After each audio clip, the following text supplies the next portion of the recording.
feelings right.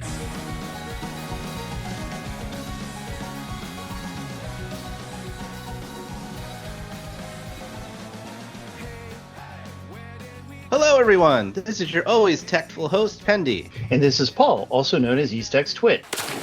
Whoa, man. Why don't you join me in the pool? Pool? Oh, yeah, our Tactfully Dai pool that we acquired in episode 5. Why are you in there? We have a podcast to do. Oh, relax, man. Just chill. You said we were going to a pool party, bro. I meant a pull party, not a pool party, you son of a Dragonoid. The kind of party in which we get together and do pulls on the pretty pink Mindini SP Scout banner that just released in Dragon Quest Tact. Plus, it was a couple of nights ago, and you missed it. Oh, sorry about that, broham. I was catching some Z's. Z is the grade you get for attendance. Oh. Well, regardless, get out of the pool so we can start the show. Are you sure about that, brosif? Summer Angel Seraphie and Beach Goddess Jessica are totally chillaxing in here. Did you say Summer Angel Seraphie and Beach Goddess Jessica? Yeah, man, it's totally tubular in here.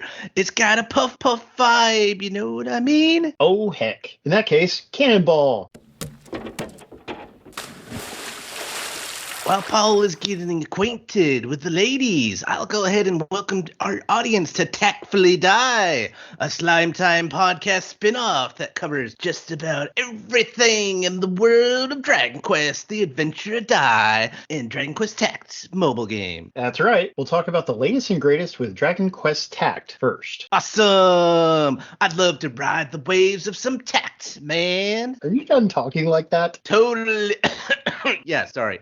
Our intro was related to that brand new banner we mentioned, though. It was. The banner's called the Pretty Pink Mindini SP Scout. It features the two characters we mentioned from the special Beach Time event, along with many other powerful female characters. I wasn't kidding before when I mentioned you were a no-show for the guild's pool party. Yeah, I completely screwed that one up. I thought it was 9 p.m. for some reason when it was actually 8. I was actually catching some Z's when you messaged me. Even was like, hey, where you at? But I was taking a nap at the time, unfortunately. Sleep is for the weak, but I suppose narcolepsy is no joke. Since I didn't get to see it, how did you do on your pulls? Oh, pretty good. I liked what I got. I got a 4th heart on Veronica, 3rd heart on Anne Lucia the Luminary, my 1st heart on Santa Elena finally, and got Anne Lucia the Mal Luminary and Beach Goddess Jessica for the first time. I used the bonus card at the end to acquire Summer Goddess Seraphie as well. How about you? You did better than me. I got the 1st heart on Santa Elena and Ashlyn, plus a wasted duplicate on regular Jessica, who has long been maxed out.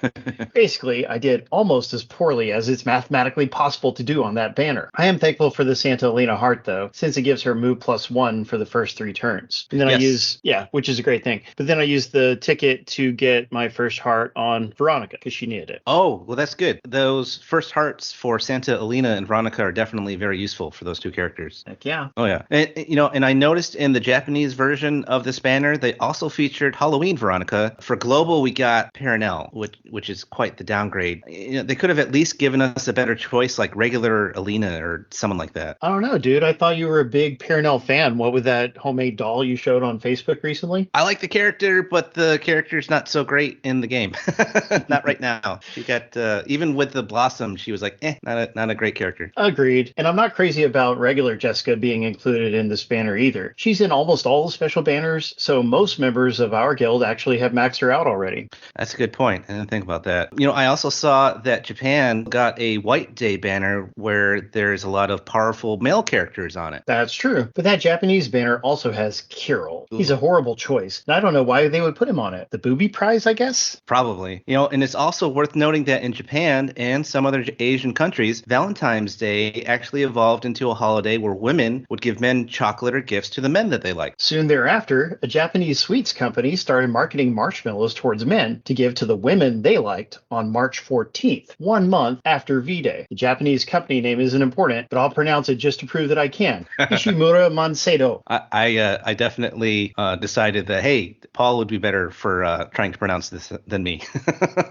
Perhaps so. Yes. I'm impressed. I'm impressed by your pronunciation. The next year, March 14th became White Day, in which men give women chocolate or other gifts to the women they like. White-themed gifts such as white chocolate have become popular gifts for the day. Ew, white chocolate is only a few notches better than dark chocolate, also known as trash chocolate. Back to the White Day banner. We didn't get last year's banner, so we might not get this one either. If we don't, I will be a sad Ursa panda. That would be a shame. Now, I know the pool party for this last banner of lovely ladies didn't have a good turnout, but we did have a ton of people pulling on the wild card banner. However, that didn't go so well. Yeah, I'm still salty about our bad luck on that supposedly important banner. I've done 12 gem pulls so far, plus the paid pull, without getting wild card, and that wasn't uncommon in our guild. Several members had to get them on the pity pull. Yeah, it was pretty bad for most people. I'm glad I didn't really pull on it. I just did some free tickets on them, and that was it. I didn't get them either. That part sucks, dude. Well, the Joker event will be ending soon. Did you get everything finished in it? I have everything done I needed except for the EX round of All Out Battle, the one where you fight all the different Joker bosses and can only use a weapon or character once in all the fights. How about you? Yeah, I'm pretty much the same. And by the way, those events are no fun because of the way you have to mix your equipment around. Really gets on my nerves.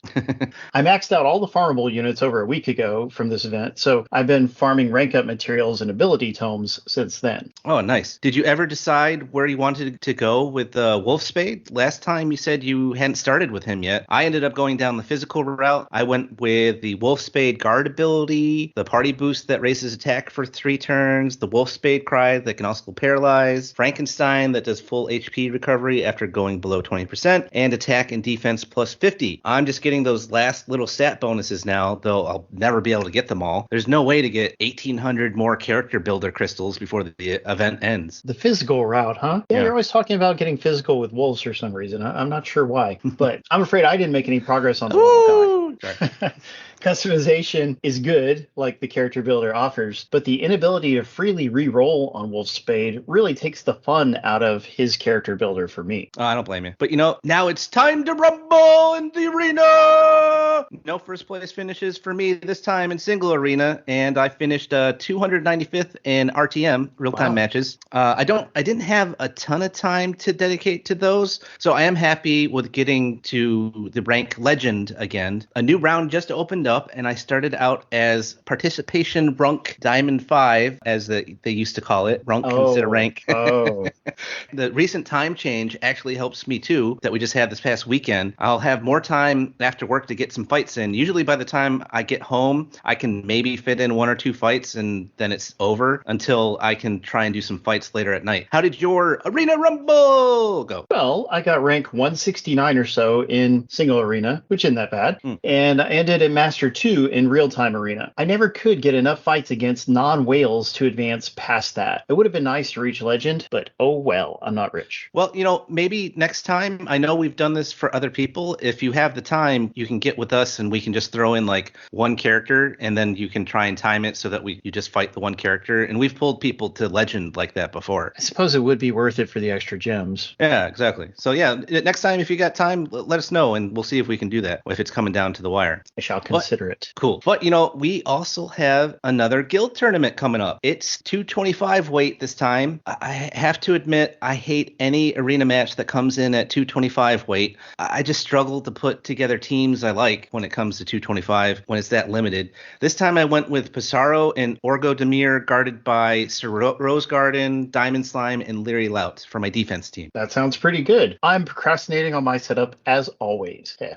The arena setup is going to be interesting too, with the damage tiles they added. Hopefully all the Aces guilds have a great tournament. The damage tiles will certainly make our battles more interesting. Now then, before we get into the die portion of the show, it's time for the Tact Tip of the Day. Tip of the Day! Did you know that there are scams out there specifically targeting Tact players? That's right, tacticians. We had someone in our guild that received an email saying there was a problem with his Tact subscription. Don't click on those email links if you think there might be a legitimate issue. Go straight to the official website. Still not sure? Open up a ticket with the help desk and they'll set you straight. That advice is amazing. That was our Tact Tip of the Day. Tip of the Day! Now let's get into some die. Every week, we're going to review 2 episodes from the newest Dragon Quest, The Adventure of Dai anime. We'll also get into other die-related news, such as any new media or merchandise updates or fun finds that we run into. Sadly, only one of us actually plays the mobile game now, but it's going to be closing soon anyway. So sad. The first episode we are reviewing is episode 29, Baron's rage. How will Borahorn be defeated with Pop's life literally in his hand? Will Crocodile and Leona last against Baron? And what is his terrifying transformation? The episode opens with Borahorn, a walrus-like Tusketeer who is not quite as dead as we thought, threatening to crush Pop's head if Yunkel makes a move against him. I have to say, the dub is pretty well written for the most part, but his choice of words here made me chuckle.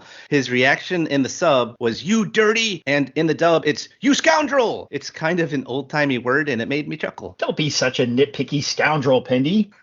Anyway, Yunkel agrees to stop fighting if Borahorn will let Pop go. Then, as Borahorn prepares to strike Yunkel down, Larhart makes a surprise move by throwing his spear right through Borahorn's friggin' head. Yeah, I was shocked to see this again. I had completely forgotten that this happened from my time on viewing this, I don't know, like 6 months to a year ago. I knew Borahorn went down, but I forgot how violent his death was. Now he really died. He gone. I forgot too. I mean, every time one of the heroes is about to die in this show, somebody jumps in out of nowhere. You can set your watch by it. Still, Larhart? Why did Larhart do that? Well, he always was the one honorable member of Baron's lieutenants. While Larhart is still bleeding out, he explains that Borahorn's use of a hostage brought shame to the Dragon Riders. Yes, definitely an Asian cultural reference here with saving face. We also learned that, like you, Pendy, Larhart is not actually 100% Darkling. This is true. He was born to a Darkling father and a human mother, just like me. Poor Larhart's father died early in his childhood. His mother raised him, but they were both persecuted once war broke out between the humans and Hadlar's forces, a few years before the Adventure of Dai begins. Larhart's mother fell ill and died, and at that time, Baron happened to run into him and took him in as his apprentice. Darn that Baron. Before Larhart dies, he passes on his dark armor spear to Yunkel. What I find amusing here is that Yunkel, once again, just like with Flazard, does not give his foes a proper burial, even Larhart. Though I do realize that time is of the essence here to confront Baron, I still thought it was amusing that this happened. Yet again, do not count on this man for your funeral arrangements. Nope, he believes in letting the elements do their work. Next, we switch to Terron Castle, where Baron has arrived to battle Leona and Crocodile. Baron mentions Pop's confrontation against him, and our heroes realize that Pop's running away was all an act. This inspires my boy Crocodile to form a plan of action. Crocodile is able to do pretty well against Baron at first, and even goads him into using his Giga Break attack. Then Crocodile survives the attack and gets Leona to cast Full Heal on him. That's a good strategy, except for the part where they spell out what they're doing to Baron, the dummies. Yeah.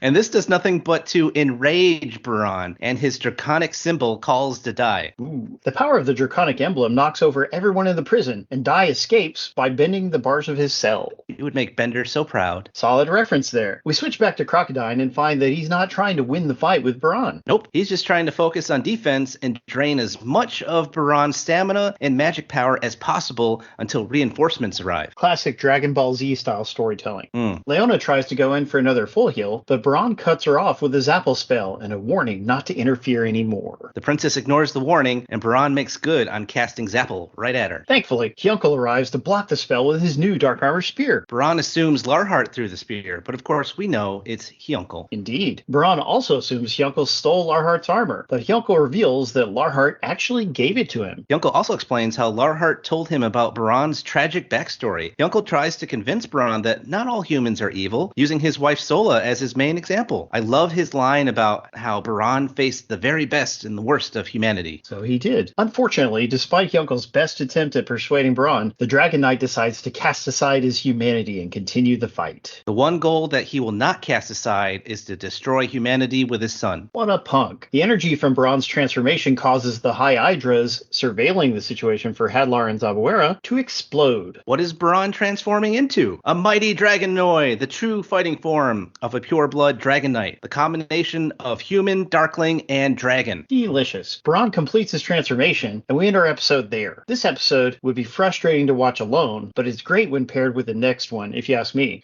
I enjoyed Larhart's final classy moments here, as well as Pop shedding tears for him. Crocodile's stand against Baron is nice and heroic too. Yeah, I really like this episode. It had some great moments between Yunkel and Larhart. I didn't expect him to take out Borahorn like he did, or even have the backstory that he did. I wasn't expecting that. And I also enjoyed Crocodine's last stand against Braun. It was nice. Right there with you. Next, we have episode 30, Pop's Resolve. Pop is prevented from retreating inside the castle to protect Dai. All seems lost for our heroes, but Pop has one last trick up his sleeve. What will it be? And will Dai join the fray? In the beginning of this episode, Hyunkel and the rest of our heroes convince Pop to go inside the castle to look after Dai since his magic energy is drained. They tell him that, hey, you go and protect Dai, and if things go wrong, you can go ahead and escape with him. So let's go.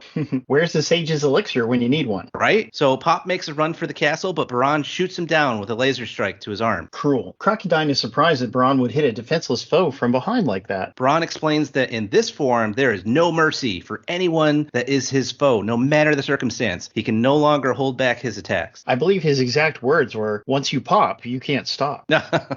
So Baran keeps claiming that he has no control, but he sure is able to speak lucidly and deliberately, so I don't know about all that. Yeah, there seems a lot of self-awareness for someone who can't control what he's doing, so it seems a little suspect. Yeah, he likes his excuses. Mm-hmm. Baran then proceeds to just beat the crap out of all three of our heroes, impaling poor Crocodine once again. It's not even a contest. Baran then lines up to blast all three of our heroes with his powerful Durora attack, however you pronounce it. I think that's a strong move.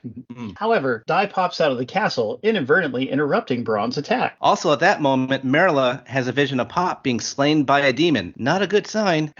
Cutting back to Dai and Baran, young Dai is about to go to his father, but Pop steps in between the two Dragon Knights. Pop charges at Baran, dodging the villain's attack, and sets himself up to perform a Magante spell. This finally jogs Dai's memory. He recalls this same scenario playing out before with Avon and Hadlar. At the moment that Pop engages the Magante, Dai remembers everything, but it's too late. Oh man, after the explosion, nothing but a crater is left where Baran was standing. However, Dai notices that Baran has taken to the air, holding on to Pop's lifeless body. Baran explains that Pop loosened his grip for just a second before casting the spell, enabling the bad guy to escape the full brunt of the blast. The jerk. Yeah, the jerk. Baran then tosses Pop's body to the ground like it's nothing. Yeah, we then see Pop lying on the ground, his eyes white, lifeless, and without pupils. Yeah, it's really creepy looking too because of the large anime-style eyes. Gomichan, Dai's golden slime, is enraged by what has happened, so he bravely and futilely attacks Baran. Baran just punches the poor little guy aside, and Gomichan falls next to Pop. The big bad guy follows up with a crest beam from his forehead, aiming to wipe out Gomichan and what's left of Pop. Dai steps in to block it, thank goodness. Baran demands that Dai stop and follow his orders, but Dai refuses. Our hero explains to his dad his thoughts on why humanity's worth saving, despite the faults of some, pointing out Pop as his best example. Baran doesn't listen, though. He tries to wipe out Dai's memories again, this time permanently. Dai resists and is able to break free from Baran's power. He's back, baby. Yeah, he is. And not only that, Dai is somehow able to transfer the crest and its power to his fist. Pretty impressive. This enables him to break through Baran's draconic aura and land a punch that sends his dad flying backwards. It's about to go down. But not in this episode. That's right. We'll see Baran and Dai go toe-to-toe in the next episode. It's gonna be epic. I hope so. What do you think of this episode? Pop's sacrifice was really noble here, and I like that it's what snaps Dai out of his memory loss. I like that it's not instant either. He has a flash of memory with Leona, and then like with Pop, before it comes back all together at once. And it's a really good setup for the big fight coming up. What you think? Well, one thing that struck me about this episode is when Dragonoid Baran first starts his attack against the heroes, there's this really kind of fisheye viewpoint of him like zooming at one of them. And I know what you're talking about. Our daughter thought it was kind of funny looking, like derpy, but I was like, no, it's just really cool because it really emphasizes the drama of the situation, playing out in semi-slow motion. Yeah, it was a unique look to it. I like that. It was very ominous. It was like, I'm getting you. And like, oh my God. Yeah, and it's good when they actually have some stylization like that, because there's other shots where somebody's just standing there and it's kind of flat, so it's good when they give us that style. Yes, definitely. Agreed. Yeah, and besides that, like, obviously it's such a relief when Dai gets his memory back, because this period of time with him not having his memory is difficult on us as the audience. He's going to get it eventually, and he's such a whiny little nuisance and causing problems for all his friends. So now he's back, and I just feel this big sense of relief from that. He's back in a big way too, as we'll find out in the upcoming episodes. Can't wait. And finally, I mentioned several times that Braun is Dai's father, but I love in this episode he says something like, "You're not my dad," or "You're not my father." That was a good line. I really like that. Yeah, I remembered. I forget what the reference is from. But it's like, "You're not my real father." But yeah, that was a good moment. Indeed, and can't wait for the next episodes. So before we end the show today, we have some juicy rumors and announcements. Do tell. First, I've seen a lot of rumors lately about some new Dai animation that is supposedly in production as we speak. Any ideas what it might be about? There are a few theories. The first one is that it's a sequel series to the Dai anime. The next one is that it's an adaptation of the Avan prequel manga. And the third one is that it's an animation special somehow related to Infinity Strash, the console game that's coming out in the near future-ish. Perhaps some kind of movie. How probable do you think those ideas are? Well, I doubt that they will do a sequel series without more Dai manga to adapt. Plus, I'd rather not see them go the Dragon Ball GT route, where they actually did that. I think the Avan prequel series could be a legitimate guess. I heard the manga is heading into its final story arc, so the timing would be right for that kind of thing. An animation special related to the console game could be legit too. They did some Dai movies in the past based on the older anime that were independent of the main story, so maybe this is one of those that ties into the game somehow. Out of those possibilities, what interests you the most? Well, I'm not usually all that interested in prequels, but I do like the idea of all Dai-related mangas being adapted into animation, so I'd still be down for that. A new Dai movie would be the most exciting thing for me, though. I'd love to see what the modern animation team would do with a bigger budget. No, yeah, that would be interesting. I wonder if they'll do like one of those short little 40 or 45-minute movies like they've done in the past, like they've done with other properties like Dragon Ball as well, or if they'll go like the full-blown, like, hey, we're going to do like an hour and a half full feature-length film. That'd be interesting to see. If I had to put money on it, I would say the shorter kind, because there's just so much precedent for that. But yeah, I'd be all about a longer one. Give me a Dragon Quest animated movie that doesn't have a totally stupid ending that disrespects the audience. Speaking of movies, I still need to watch the classic Dai movies as well. They're short movies like what you mentioned earlier. Yes, and at some point in time, we will review those because I haven't seen those either. I've seen the first one, which is a retelling of Leona coming to the island, and they do Hadlar in a completely different way. It's kind of wacky. But the other two, like one of them is like a little prequel story of like what Avan and Pop get into before they hit the island and meet Pop. And then the third one is like some general or somebody that they fight. It's some non-related, like independent story. So I'm interested in seeing those. So we will review those at some point as well. Heck yeah. Next, we have an announcement about something I'll be covering for the Dai portion of the show in the future. I'm dying with anticipation about what it could be. Are you finally reviewing the art book that you've been promising to do for months? No, we don't talk about that. No. What it actually is my wife and I will be visiting Japan in late May. We'll be in Tokyo and Osaka. We'll be going to Dragon Quest Island, staying at a Dragon Quest themed suite, visiting the Yuji Horii statue in his hometown, seeing the Osaka Dragon Quest themed Lawson store, dining on Dragon Quest pancakes at the Square Enix store and cafe called Artnia, and much more. That sounds great. Spectacular even. But what will you be doing that's Dai related? So you remember that Dai arcade game called Crossblade? I'll say that I do. I'll be doing an Akihabara day where I'm going to track down that arcade game and I'm going to go ahead and play it and review it. I'm going to take pictures. And like I said, I'll do a full review of the game. It's very similar to Dragon Quest Battle Scanners, which I've played in the past in one of my past Tokyo trips. So I know it's going to be pretty easy to play even if you don't know Japanese. Well, that sounds dynamite. I look forward to learning what you think of the game. I am strashing about in anticipation. I didn't think I'd ever get a chance to play it. But also another Slime Time host, Liam, currently lives in Japan, and he's going to meet up with us in the Osaka region. Wow. He's going to bring his son, and we're going to have a party of 4, him, his son, me, and my wife, and we're going to do Dragon Quest Island and stay in the Dragon Quest suite together. Fancy. Yeah, we'll have a separate Slime Time episode about those adventures. Can't wait. That's a lot of Dragon Quest goodness to look forward to. And that's all for this episode of Slime Time Tactfully Dai. If you want to prepare for the next episode, be sure to watch episodes 31 and 32 of The Adventure of Dai on Crunchyroll and other streaming services. We don't use Patreon. It's not very crescent fresh, man.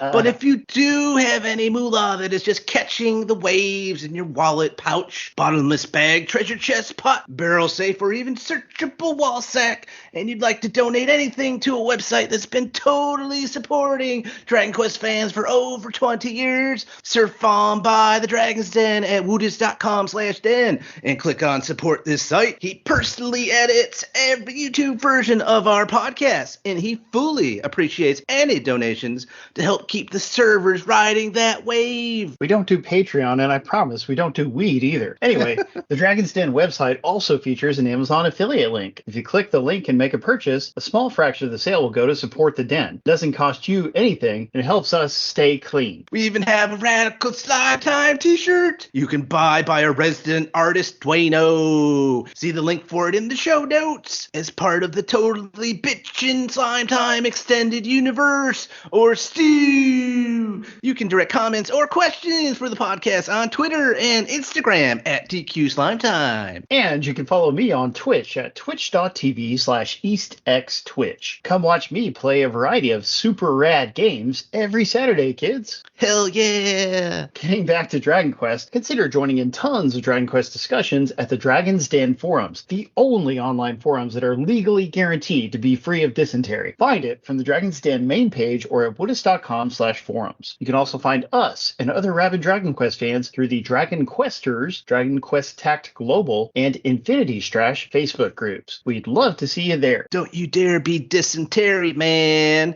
But anyways, come hang out with us and tons of other hardcore Dragon Quest fans on the officially unofficial Dragon's Den Discord server. A lot of cool people there to hang 10 with. Yeah, and we'd like to thank everyone that made this possible, including Pendy, Woodis, the Dragon's Den, and everyone who worked on the Oscar-winning film Everything Everywhere All at Once. What a movie. It is the best movie of all time. And a special thanks to the Platty Dude for helping me out with our gnarly podcast logo. Please like, subscribe, and write a review for the podcast. A good one. For more Dragon Quest Slime Time, check out our library of episodes on Dragon's Den, Spotify, Apple Podcasts, Audible, YouTube, and more. I apologize for all of this. Anyway, we'll catch you later, everybody. Don't hate. Appreciate. Time to zoom on out of here, all you slimes and slimette.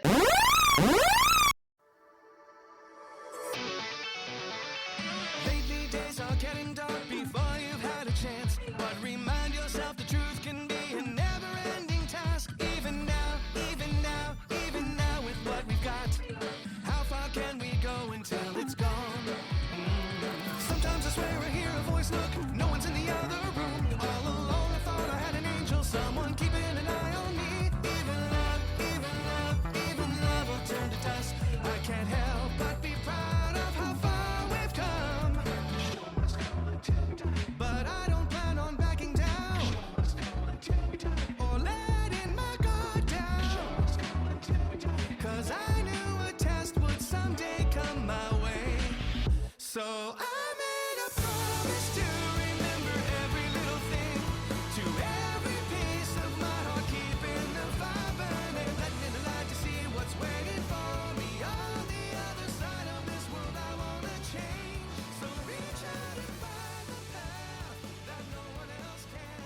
Tell us what's to come and who's waiting for us to show them a new way, a promise. This is Gertrude for Slime Time, reminding you all that you must complete your adventure.